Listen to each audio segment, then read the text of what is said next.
I want to talk today about some universal qualities that are present in all religious paths, spiritual paths of a genuine nature that aren't radical fundamentalist nonsense. One of those traits is stillness.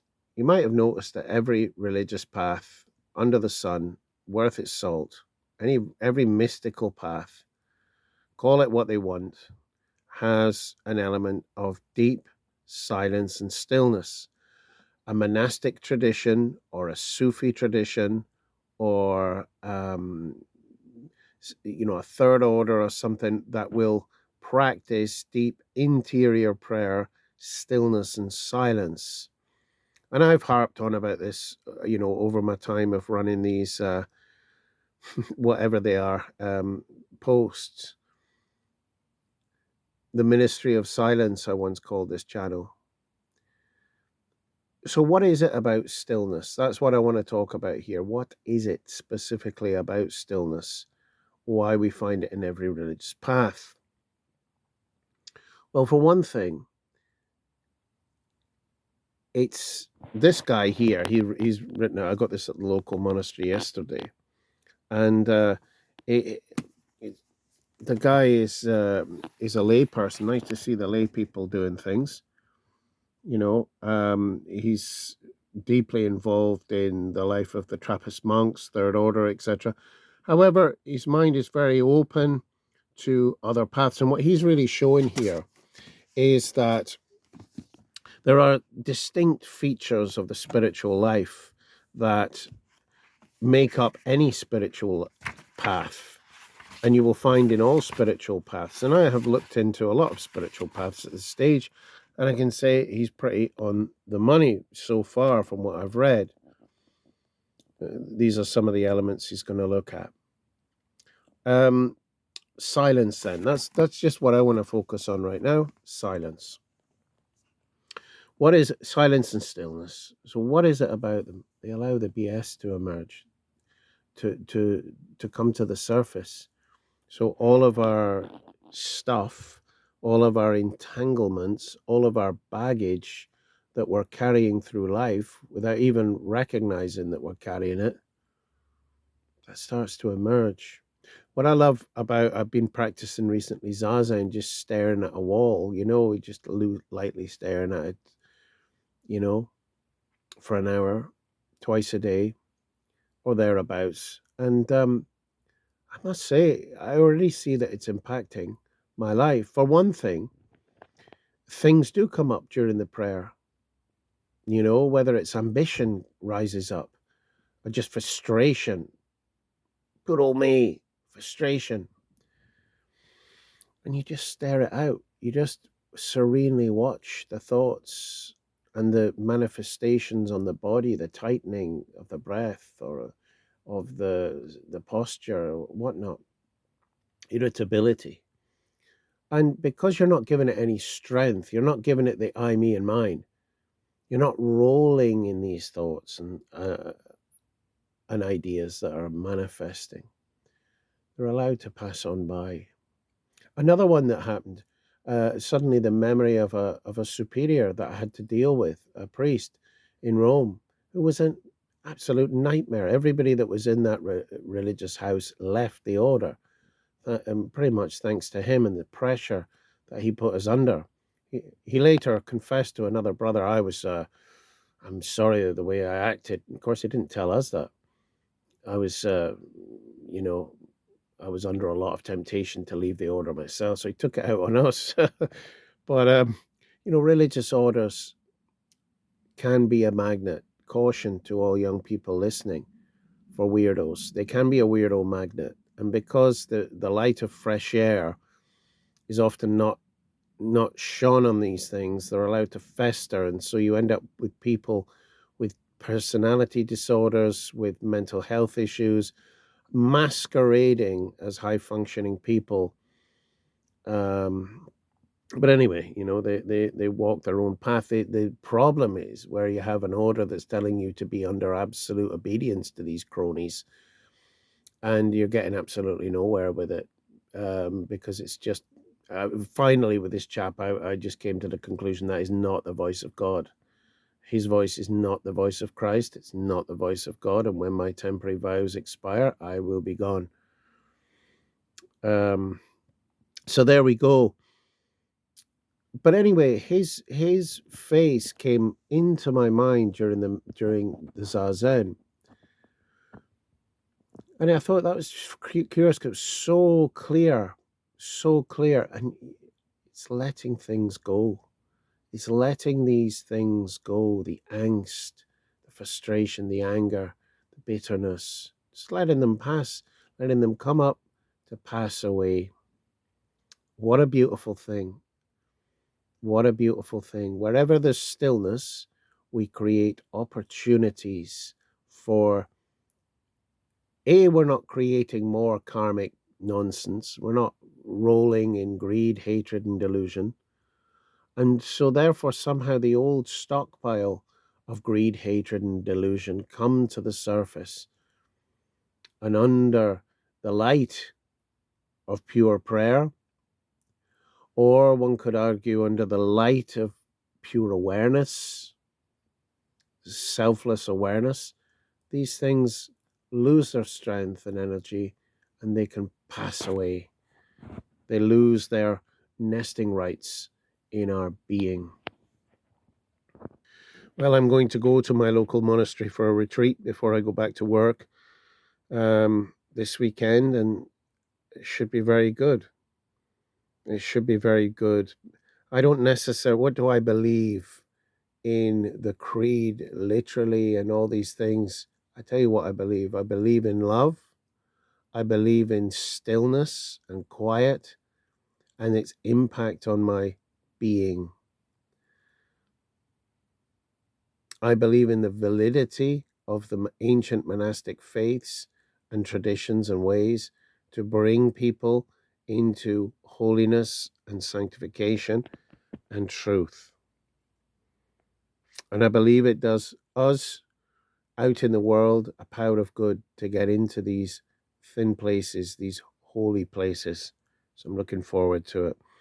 So one thing I do like about the Catholic tradition is that it, unlike Orthodoxy, there's that openness through Vatican II, that openness to a bigger world, rather than simply, right, we have to agree with everything that the Church Fathers said back in the day.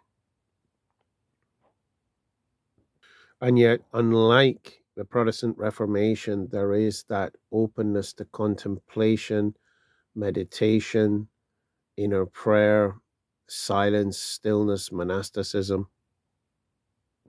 Let's finish this with O Bonitas. I bought this at the monastery the other day as well. It's a collection of poems by an anonymous Carthusian monk, probably of the last century. Yes, I think it definitely was, because there's a reference to an author, Robert Bruce Lockhart, who wrote a fantastic book, Halfway to Heaven, and also a collection of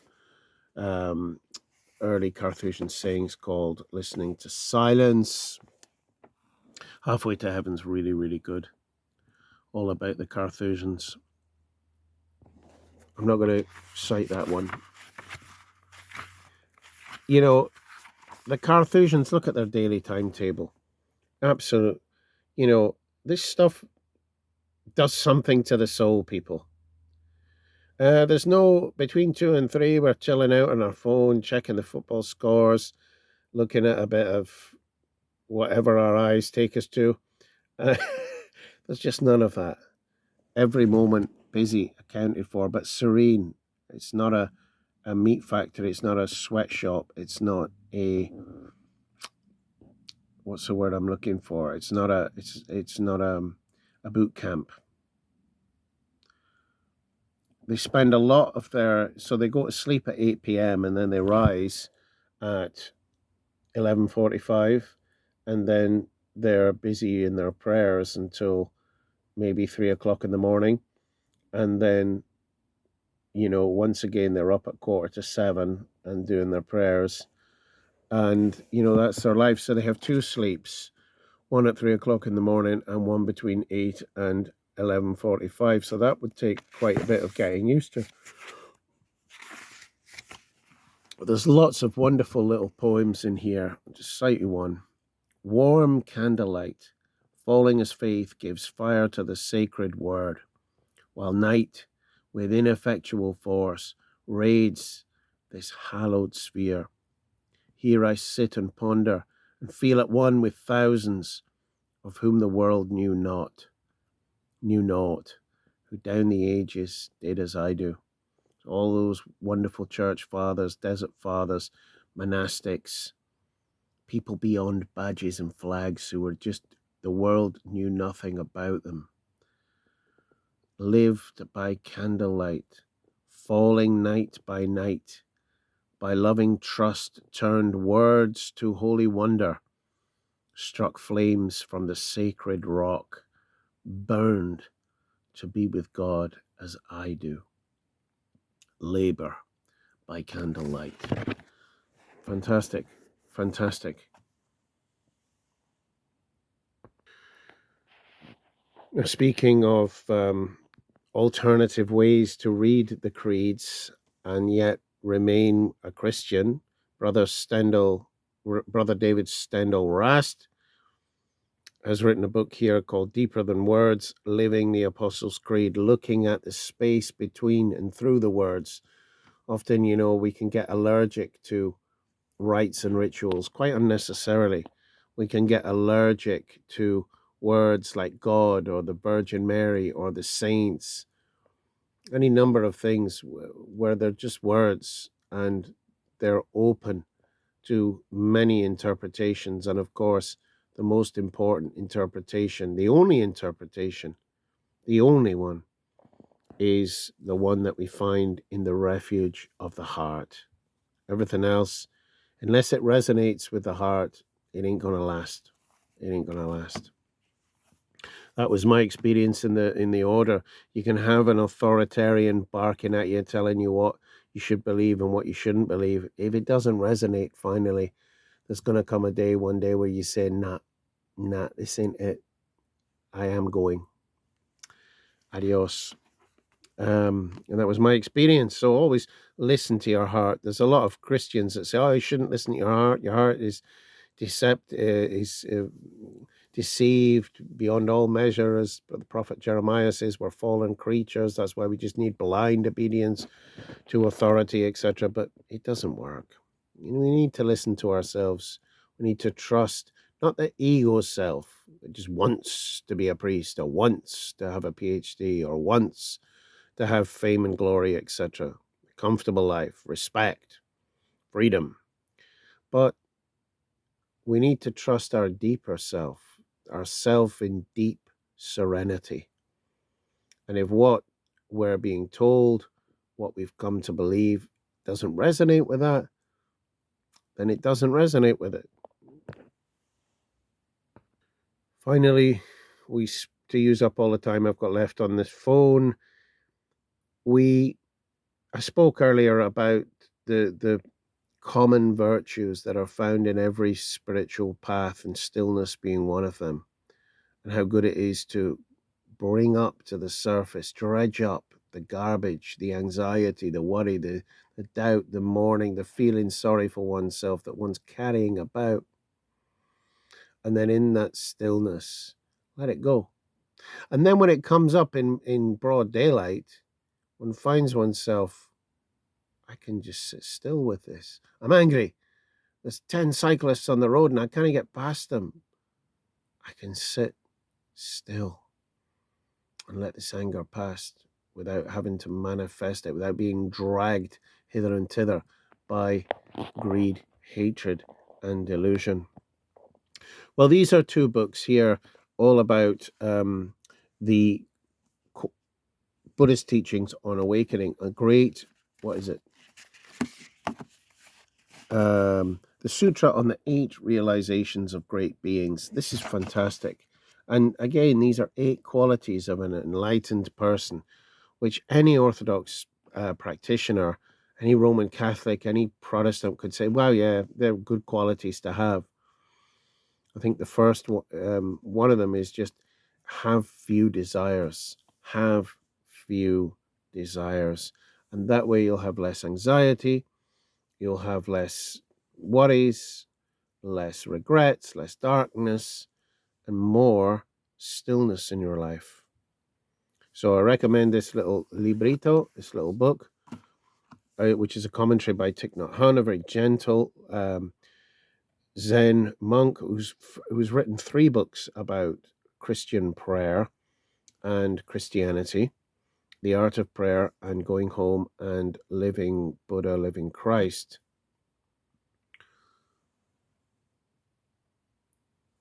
So, and this is one by Kosho Uchiyama Roshi, the same guy that wrote the book Opening the Hand of Thought. Amazing stuff.